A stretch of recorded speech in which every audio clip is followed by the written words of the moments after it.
Assalamualaikum warahmatullahi taala wabarakatuh.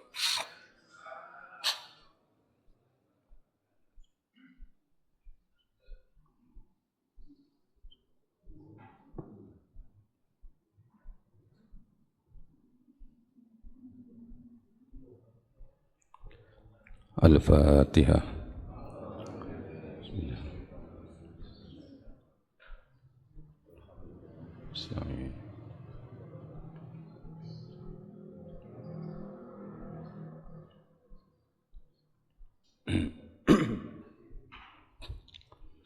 Bismillahirrahmanirrahim.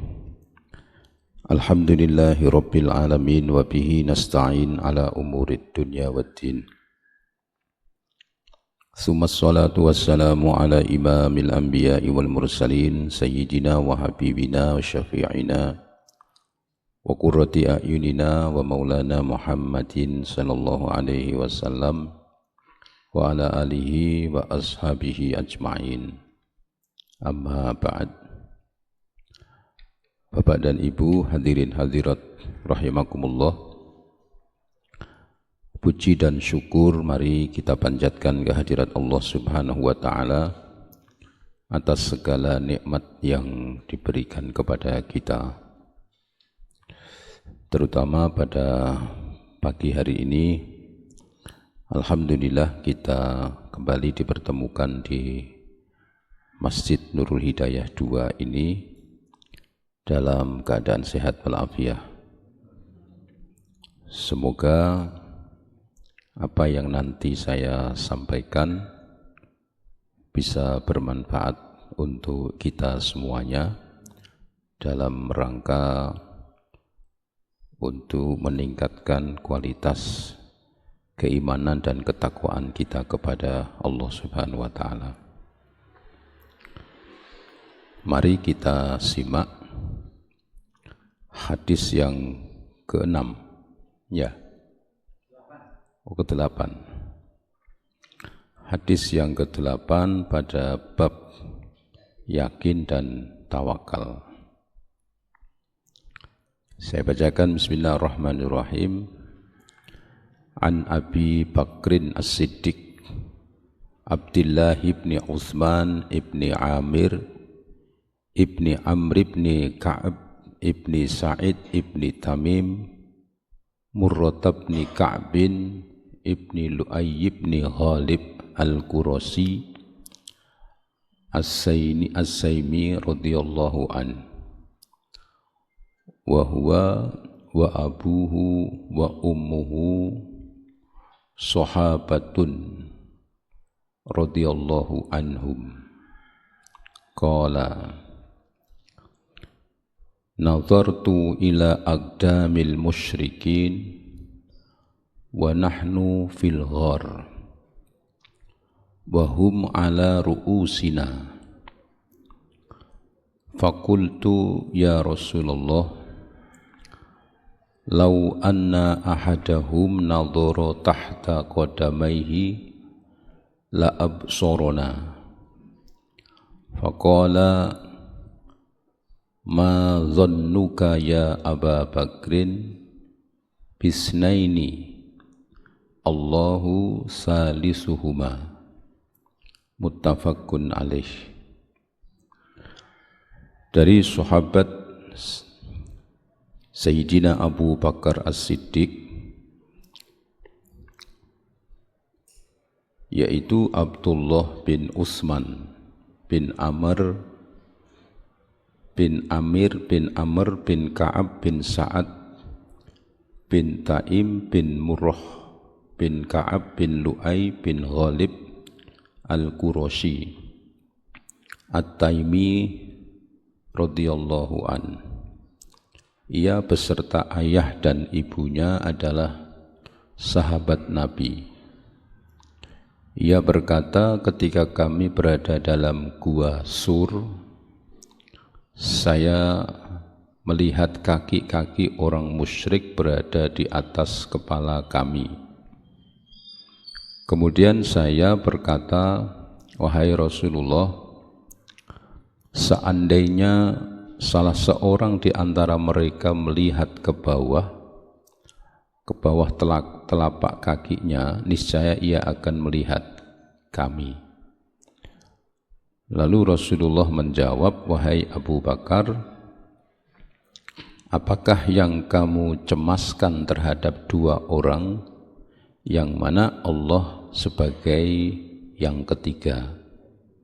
Hadis diriwayatkan oleh Imam Bukhari dan Imam Muslim. Jadi Sayyidina Abu Bakar Siddiq ini disebut sebagai Bani Quraisy, keturunan Quraisy. Quraisy itu nama orang. Begitu juga Nabi Muhammad SAW itu juga disebut Bani Quraisy. Artinya antara Nabi Muhammad dan Sayyidina Abu Bakar ini masih terikat dalam golongan Bani Quraisy. Ya.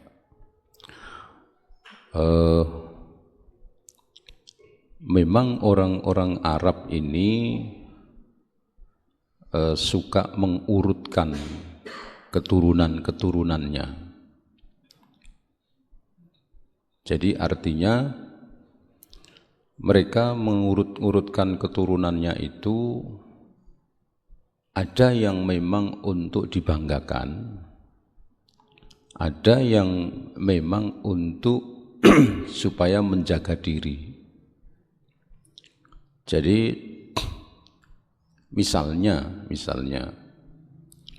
kalau Pak Darta datang ke sini dengan menyematkan gelarnya atau marganya, ya, itu ada dua hal. Bisa untuk membanggakan diri, oh saya ini keturunan dari Karo-Karo. Karo-Karo itu orangnya begini. Ada yang untuk membanggakan. Yang kedua untuk menjaga diri. Artinya keluarga Karo-Karo itu keluarga yang mulia. Maka saya harus menjaga kemuliaannya dengan perilaku, dengan ibadah, dengan apa. Gitu. Jadi orang-orang Arab sudah memulai menyampaikan, menyebut keturunan-keturunannya. Dan ini terlihat zaman dulu, zaman jahiliyah. Orang-orang Arab yang mau memasuki Masjidil Haram, mereka ada semacam budaya atau tradisi pamer syair. Jadi setiap mau memasuki pintu Masjidil Haram, mereka itu memamerkan syair-syair dengan dimulai, saya orang Jawa, saya orang Sunda, saya orang Batak, saya orang Bugis, saya orang ini. Pertama memulai begitu, lalu menyampaikan syair-syairnya. Dan itu contoh yang orang membanggakan, gitu. Tapi di sisi lain ada orang yang menyebutkan namanya itu karena menjaga diri. Saya ini orang Jawa. Orang Jawa itu terkenal dengan tepos lironya begini, maka saya harus menjaga kehormatan mbah-mbah saya. Itu ya. Nah, orang-orang Arab itu biasa menyebutkan ini. Di samping itu supaya nanti ketika bertemu, baik itu di dalam kota maupun di luar kota, itu semacam ada ikatan persaudaraan. Oh kamu Bani Tamim, oh kamu Bani Quraisy, oh kamu Bani Hadar dan sebagainya. Itu seperti itu. Jadi ada maksudnya. Dan ini menjadi penting buat seseorang untuk menjaga diri, bahwa kadang-kadang di rumah ada fotonya bapaknya, fotonya ibunya. Orang kalau sudah mengingat bapak dan ibu itu, siapapun dia, pasti dia akan berpikir untuk berbuat yang tidak baik. Nah, ini sebagaimana ketika Nabiullah Yusuf alaihissalam. Nabi Yusuf ketika tertarik dengan rayuan Siti Zulaiha, ketika Nabi Yusuf mau mendekat, mau menempelkan badannya, maka di depan Nabi Yusuf itu muncul wajahnya Nabiullah Yakub. Sehingga begitu melihat wajahnya Nabiullah Yakub, seketika Nabi Yusuf ini berubah meloncat. Jadi ini penting kalau kita ini selalu mengingat kedua orang tua kita, karena kita pasti tahu bahwa kedua orang tua kita ini selalu berdoa menginginkan putra-putrinya menjadi anak yang soleh, soleha, yang sukses dan sebagainya. Maka ini penting. Jadi kalau ada orang sukses, di ruang utamanya dikasih fotonya ibunya atau bapaknya dan sebagainya, ini sebagai bentuk supaya teringat, jangan sampai orang itu berlaku hal yang sembrono. Nah, ini orang-orang Arab itu selalu begitu, ya. Jadi supaya kita tahu maksud dari apa yang menyampaikan itu. Jadi antara Sayyidina Abu Bakar dan Nabi Muhammad SAW ini ada pertautan kekeluargaan di dalam Bani Quraisy, gitu. Nah, Sayyidina Abu Bakar ini mengatakan, ketika saya berada di dalam Jabal Sur atau Gua Sur, yaitu ketika beliau mendampingi Nabi Muhammad SAW ketika hijrah. Ketika hijrah ke Madinah ini kan Nabi sempat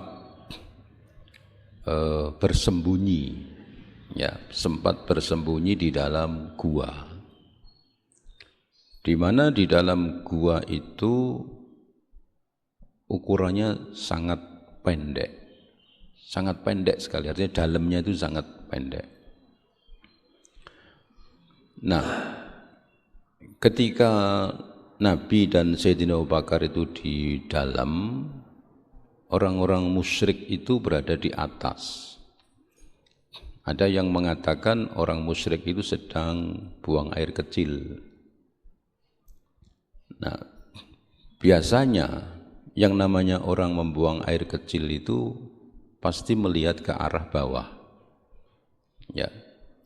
Ini subhanallah, orang musyrik ini membuang air kecil, selama dia membuang air kecil itu dia melihat ke atas. Dia melihat ke atas seraya mengatakan, apakah jangan-jangan Muhammad ini naik ke langit sebagaimana yang dia pernah sampaikan dalam peristiwa Isra, gitu. Kok sampai tidak ada? Padahal kita ini membuntuti, mengejar dengan arah yang tepat. Karena dulu itu ada telik sandi, ya, ada orang yang memata-matai. Dan telik sandi itu istilahnya kalau sekarang ini profesional, Kalau dia tugasnya hanya mengawasi, ya sudah mengawasi. Jadi tidak terus ikut membunuh dan sebagainya. Telik sandi itu ya sudah, pokoknya lewat di situ. Lewat di situ, lewat di situ. Hanya pernah satu kali, ya, yang namanya Surakoh itu, dia merasa terlalu capek untuk membuntuti Nabi. Karena yang diinginkan oleh orang-orang yang membayarnya itu adalah untuk mengejar Nabi dan membunuh Nabi. Karena dia terlalu capek, dia berpikir, alangkah baiknya saya bunuh saja. Pasti orang-orang yang membayar saya ini lebih senang. Karena yang diinginkan adalah menangkap Nabi untuk dibunuh. Nah, Surakoh ini berpikir, daripada saya membuntuti, capek. Ya, karena orang-orang dulu, orang-orang Arab itu kan menjunjung ya profesionalismenya. Jadi makanya ketika Sayyidina Wahsy itu membunuh Sayyidina Hamzah dengan cara membokong, itu yang mengutuk itu bukan hanya orang Islam saja. Orang-orang kafir pun ikut mengutuk karena dia membunuh dengan cara pengecut. Dari belakang tahu-tahu dibunuh. Nah, orang-orang Arab itu antipati dengan yang namanya pengecut itu. Kalau berani ya dilawan, kalau tidak ya tidak, begitu. Dilawan itu ya adu itu. Nah, Surakoh ini pernah satu ketika Nabi sedang tiduran, dia datangi dengan menghunus pedang, begitu, sambil mengatakan, "Hai Muhammad, siapa yang bisa menolongmu?" Begitu. Ketika Nabi terbangun, beliau kaget, refleksnya menyebut Allah Rabbul Alamin, begitu. Mendengar suaranya Nabi dengan banyak berharap kepada Allah, rupa-rupanya getaran ini membuat orang kafir ini lemes. Setelah lemes, baru pedangnya diambil oleh Nabi.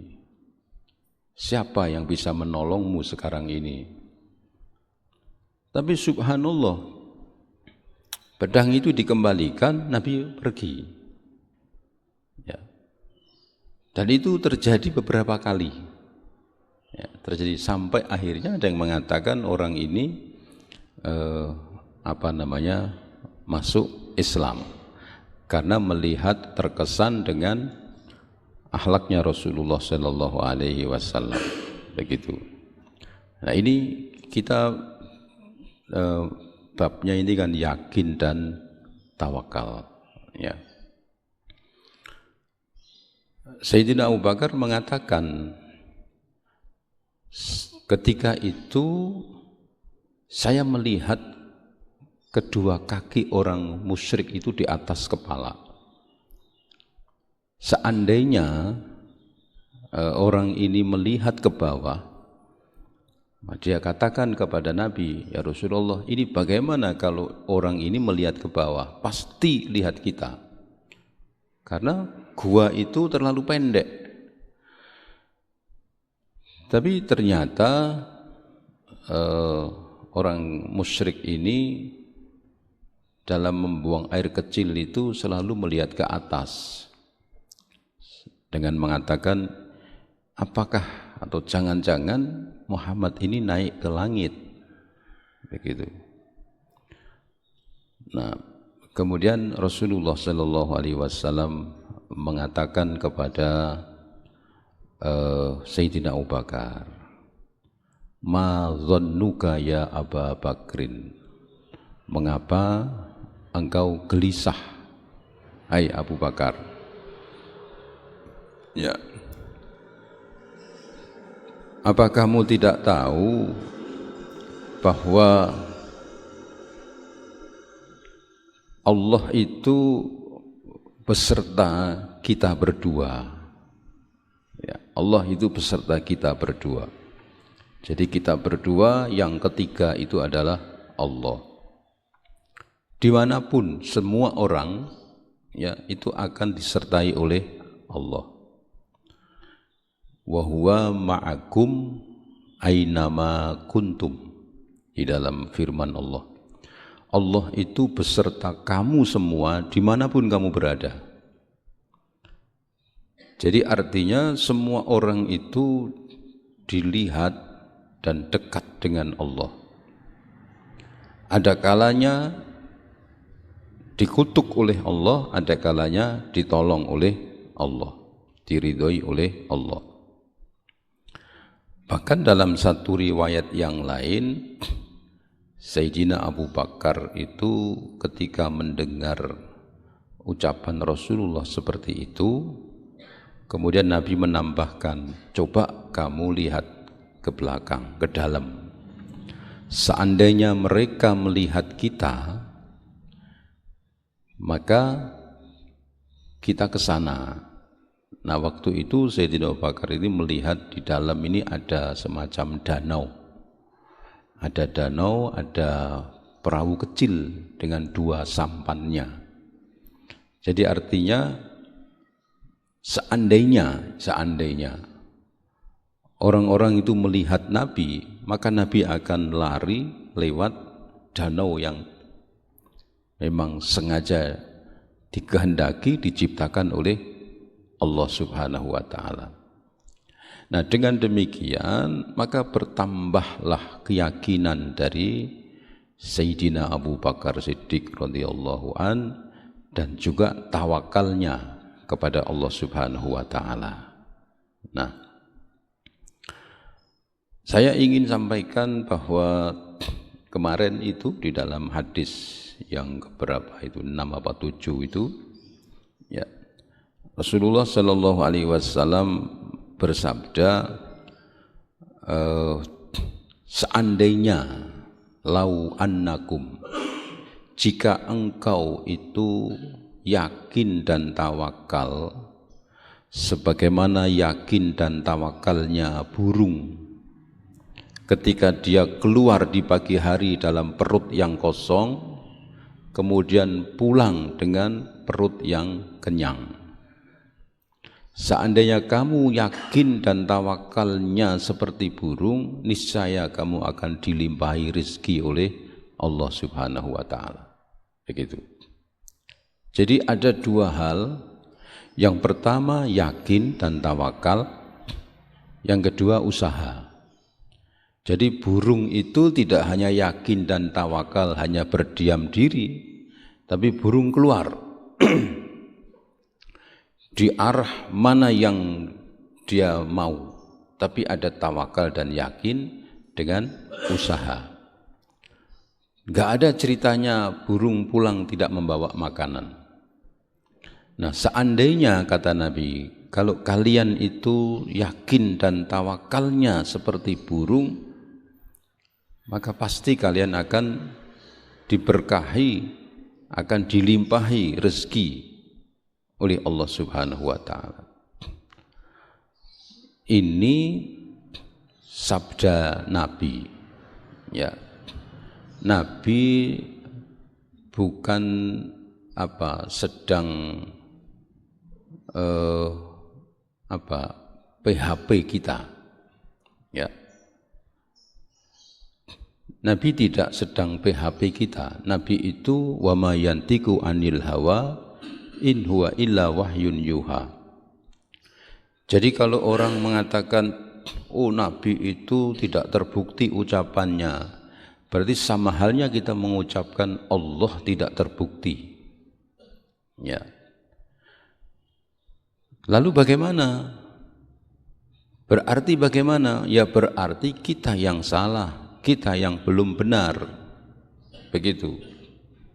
Sebagaimana yang pernah saya sampaikan, ada orang bertanya, katanya di dalam Al-Quran itu innas sholata tanha anil fahsya'i wal munkar, Sesungguhnya sholat itu mencegah perbuatan keji dan munkar.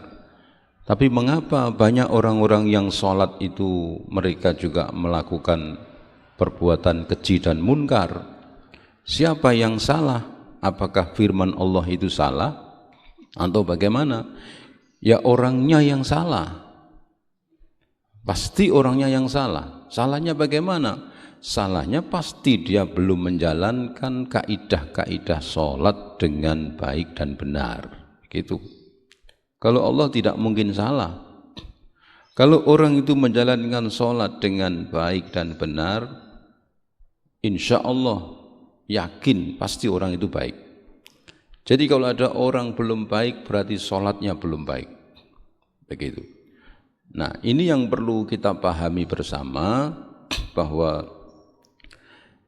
kita harus yakin dan tawakal dengan apa yang disampaikan oleh Allah dan juga apa yang disampaikan oleh Rasulullah Sallallahu Alaihi Wasallam.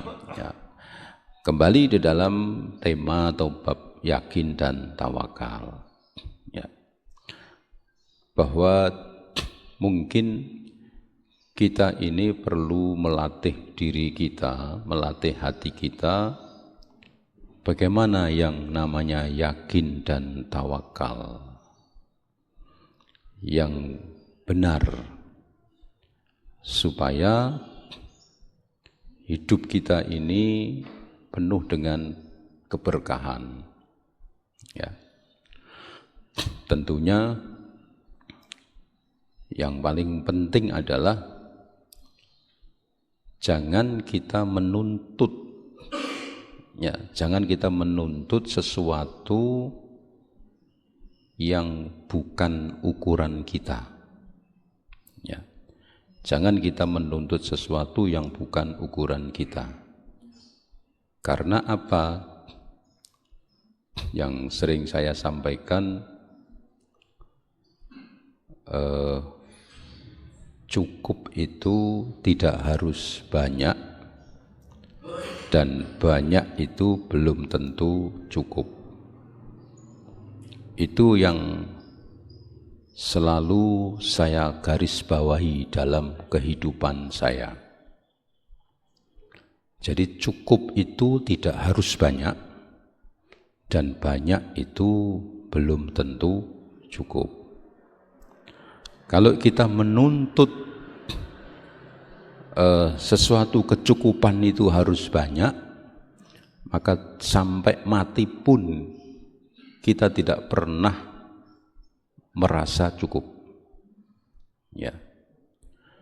Kalau kita ini meyakini bahwa dengan banyak itu pasti akan cukup, maka sampai mati pun kita tidak akan bisa menyentuh kecukupan. Itu yang paling penting dulu. Bahwa cukup itu tidak harus banyak, sedikit pun itu bisa cukup kalau kita menerima. Kalau kita tidak menerima, maka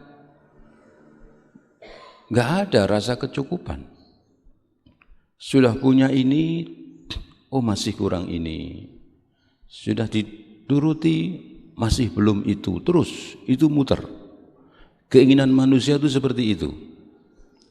Nah, apabila kita termasuk atau termakan dalam ini, maka hidup kita tidak akan pernah tenang, tidak akan pernah bahagia, dan itu artinya hidup kita tidak berkah.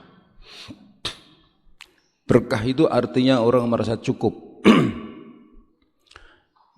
Walaupun sedikit dia merasa cukup. Itu berkah. Kita ini bisa hidup di dalam kesederhanaan kok. Kita ini bisa nikmat dalam kesederhanaan. Contohnya misalnya malam-malam ya hujan deres, lampu mati, kita banyak uang ini. Perut kita lapar. Setelah kita masuk ke dapur, ternyata ada sisa nasi yang sedikit, ya, dengan mungkin tempe separuh misalnya. Bagaimana kita menganggap ini anugerah apa tidak ini? Nasi sedikit dengan tempe separuh. Seandainya nasi sedikit dengan tempe separuh kita lihat pada saat siang hari, tidak hujan, kita banyak uang, mungkin nggak kita makan ini? Nggak sudi kan? Ya. Tapi ketika kita dihadapkan dengan situasi yang seperti itu, alhamdulillah, kita makan ini nikmatnya seperti apa? Sebetulnya kita ini bisa, ya, kita bisa hidup dalam kesederhanaan, asal kita bisa menata hati kita. Nah, kalau dalam keseharian kita menata hati kita dengan yakin dan tawakal, maka sepanjang hari itu penuh dengan kenikmatan, ketenangan dan kebahagiaan. Yang menjadikan kita tidak puas, kita tidak bahagia, kita tidak tenang karena kita merasa belum cukup. Belum. Kalau bahasa Al-Quran itu dengan kesibukanmu hatta zurtumul maqabir. Sehingga kamu tidak terasa masuk ke liang kubur. Begitu. Sudah tidak tahu, ini saya sudah berumur 60 tahun. 60 tahun itu tinggal berapa lagi? Begitu. Kalau umur saya 70 tahun berarti 10 tahun lagi saya pasti harus mati, bisa gitu. Apa yang sudah saya lakukan ini? Kita angan-angan, ya Allah, saya hanya sibuk berburu dengan kecukupan yang sampai sekarang belum pernah saya rasakan cukup. Itu ya. Jadi tawakal dan yakin itu sebagaimana yang dilakukan oleh burung, penuh dengan keyakinan dan tawakal, keluar dalam perut yang kosong, kembali dalam perut yang, ya. Nah, orang yang tawakal itu kan bertingkat-tingkat. Nabi menggambarkan tawakal itu seperti ini. Ya, tawakalnya Nabi Muhammad SAW ini beda. Kalau Sayyidina Abu Bakar ini agak khawatir, ya, karena ya memang zahirnya seperti itu. Ya, artinya menggambarkan orang itu ya rasa khawatir, takut itu masih wajar lah. Tapi beda dengan Nabi, tanpa ada kekhawatiran, tanpa ada ketakutan, karena Nabi yakin bahwa Allah akan menolongnya. Maka beliau katakan bahwa apa yang kamu cemaskan begitu terhadap dua orang yang mana Allah sebagai yang ketiga. Kenapa kok takut? Kenapa kok cemas? Kalau Allah sudah berada di tengah-tengah kita, ya apapun, ya Allah cukup kun. Kalau Allah menghendaki ada pantai, ada sungai, kun jadi. Apa yang tidak bisa dibuatkan oleh Allah? Di tengah-tengah gurun, di situ ada lautan, ya. Kalau memang Allah menghendaki itu, maka cukup dengan kun fayakun, begitu. Di Yaman itu, ya, di Jabal Hud atau gunung Hud, itu daerah yang pojok, yang terpencil, ya. Itu di situ ada semacam kayak sungai kecil, itu apa namanya itu? Apa? Ya, itu ya. Sampai orang-orang di sana itu mengatakan ini sungai yang mengalir tembus ke surga, begitu. Karena di Yaman itu pegunungan, ya, bukit-bukit pegunungan, tidak ada sungai. Di sana tidak ada sungai. Seperti halnya di kota Mekah, kota Madinah itu tidak ada sungai. Ya. Ceklongan-ceklongan itu ada tapi nggak ada airnya. Ada sungai itu di Jeddah, itu ada sungai Lautan Merah itu. Kalau di Mekah Madinah tidak ada. Sama dengan Yaman.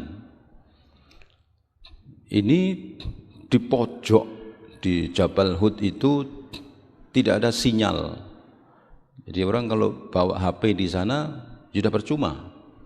Karena tidak ada pemancar, tidak ada apa di sana, tidak ada kehidupan. Tapi ada sungai atau bengawan yang airnya itu jernih, bagus. Itu nggak ada orang yang menelusuri karena nggak ada kepentingan. Ya. Nah kalau seperti itu bagaimana? Kalau kita sudah berbicara Allah menghendaki, apa yang sulit bagi Allah? Sesuatu yang tidak masuk akal itu bisa masuk akal apabila Allah yang menghendaki, gitu ya. Nah, yang terakhir, mari kita belajar untuk meningkatkan keyakinan dan tawakal kita kepada Allah, karena ini terkait erat dengan keimanan. Jadi kalau orang tidak yakin dan tidak tawakal kepada Allah, itu sama halnya imannya lemah. Ya. Saya kira cukup. Terima kasih. Al-Fatihah. A'udzubillahi minasyaitonir rajim. Bismillahirrahmanirrahim. Alhamdulillahirabbil alamin. Arrahmanirrahim.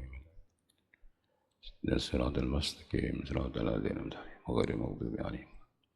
Bismillahirrahmanirrahim. Allahumma ihdina fiman hadait وعافنا فيمن عافيت وتولنا فيمن توليت وبارك لنا فيما أعطيت وقنا برحمتك الشر ما قضيت وحسبنا الله ونعم الوكيل ولا حول ولا قوة إلا بالله العلي العظيم اللهم إنا نسألك العفو والعافية والسلامة والاستقامة والقناعة والسعادة في الدين والدنيا والآخرة ربنا آتنا في الدنيا حسنة وفي الآخرة حسنة وقنا عذاب النار صلى الله على سيدنا محمد وعلى آله وصحبه بارك وسلم والحمد لله رب العالمين تقبل الله منكم السلام عليكم ورحمة الله تعالى وبركاته.